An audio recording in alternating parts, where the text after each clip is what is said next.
For a moment I stood amazed at my evil fortune, that I should be too late, in the very thing of all things on which my heart was set. Then after eyeing sorrowfully every crick and cranny, to be sure that not a single flutter of my love was visible, off I set, with small respect either for my knees or neck, to make the round of the outer cliffs, and come up my old access. Nothing could stop me. It was not long, although to me it seemed an age, before I stood in the niche of rock at the head of the slippery watercourse, and gazed into the quiet glen, where my foolish heart was dwelling. Notwithstanding doubts of right, notwithstanding sense of duty, and despite all manly striving, and the great love of my home, there my heart was ever dwelling, knowing what a fool it was, and content to know it. Many birds came twittering round me in the gold of August. Many trees showed twinkling beauty as the sun went lower, and the lines of water fell from wrinkles into dimples. Little heeding, there I crouched, though with sense of everything that afterwards should move me, like a picture or a dream; and everything went by me softly, while my heart was gazing. At last a little figure came, not insignificant, I mean, but looking very light and slender in the moving shadows, gently here and softly there, as if vague of purpose, with a gloss of tender movement, in and out the wealth of trees, and liberty of the meadow. Who was I to crouch, or doubt, or look at her from a distance? What matter if they killed me now, and one tear came to bury me? Therefore I rushed out at once, as if shot guns were unknown yet, not from any real courage, but from prisoned love burst forth. I know not whether my own Lorna was afraid of what I looked, or what I might say to her, or of her own thoughts of me. All I know is that she looked frightened, when I hoped for gladness. Perhaps the power of my joy was more than maiden like to own, or in any way to answer to; and to tell the truth, it seemed as if I might now forget myself, while she would take good care of it.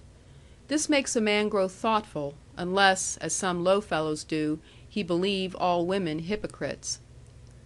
Therefore I went slowly towards her, taken back in my impulse, and said all I could come to say, with some distress in doing it. "Mistress Lorna, I had hoped that you were in need of me."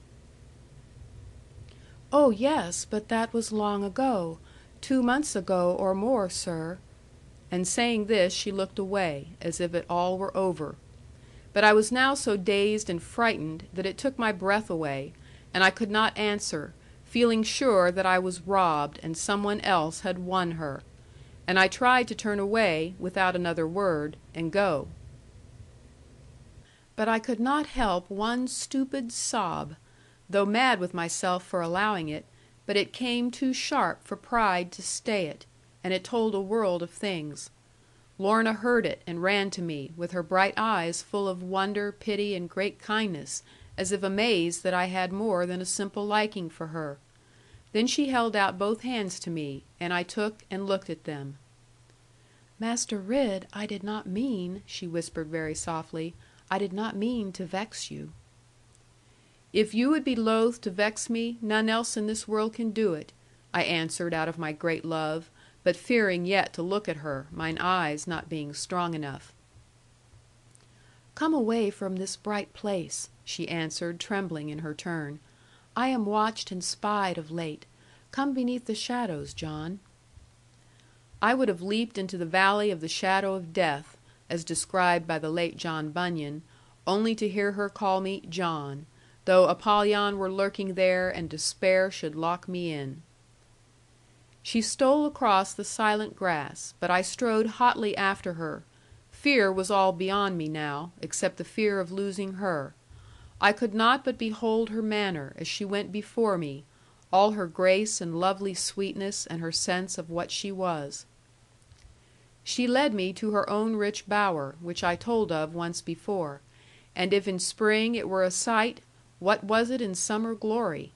But although my mind had notice of its fairness and its wonder, not a heed my heart took of it, neither dwelt it in my presence more than flowing water. All that in my presence dwelt, all that in my heart was felt, was the maiden moving gently, and afraid to look at me. For now the power of my love was abiding on her, new to her, unknown to her, not a thing to speak about, nor even to think clearly, only just to feel and wonder, with a pain of sweetness. She could look at me no more, neither could she look away, with a studied manner, only to let fall her eyes, and blush, and be put out with me, and still more with herself. I left her quite alone, though close, though tingling to have hold of her. Even her right hand was dropped and lay among the mosses. Neither did I try to steal one glimpse below her eyelids. Life and death to me were hanging on the first glance I should win, yet I let it be so. After long or short, I know not, yet ere I was weary, ere I yet began to think or wish for any answer, Lorna slowly raised her eyelids, with a gleam of dew below them, and looked at me doubtfully. Any look with so much in it never met my gaze before. "Darling, do you love me?" was all that I could say to her. "Yes, I like you very much," she answered, with her eyes gone from me, and her dark hair falling over, so as not to show me things. "But do you love me, Lorna? Lorna, do you love me more than all the world?" "No, to be sure not. Now why should I?" "In truth I know not why you should. Only I hope that you did, Lorna. Either love me not at all, or as I love you for ever." "John, I love you very much, and I would not grieve you. You are the bravest, and the kindest, and the simplest of all men, I mean of all people. I like you very much, Master Ridd, and I think of you almost every day." "That will not do for me, Lorna. Not almost every day, I think, but every instant of my life, of you. For you I would give up my home, my love of all the world beside, my duty to my dearest ones. For you I would give up my life, and hope of life beyond it. Do you love me so?" "Not by any means," said Lorna. "No, I like you very much, when you do not talk so wildly, and I like to see you come as if you would fill our valley up, and I like to think that even Carver would be nothing in your hands. But as to liking you like that, what should make it likely? Especially when I have made this signal, and for some 2 months or more you have never even answered it. If you like me so ferociously, why do you leave me for other people to do just as they like with me?" "To do as they liked! Oh, Lorna, not to make you marry Carver!" "No, Master Ridd, be not frightened so. It makes me fear to look at you." "But you have not married Carver yet. Say quick, why keep me waiting so?" "Of course I have not, Master Ridd. Should I be here if I had, think you, and allowing you to like me so, and to hold my hand, and make me laugh, as I declare you almost do sometimes, and at other times you frighten me." "Did they want you to marry Carver? Tell me all the truth of it." "Not yet, not yet. They are not half so impetuous as you are, John. I am only just 17, you know, and who is to think of marrying? But they wanted me to give my word, and be formally betrothed to him in the presence of my grandfather. It seems that something frightened them.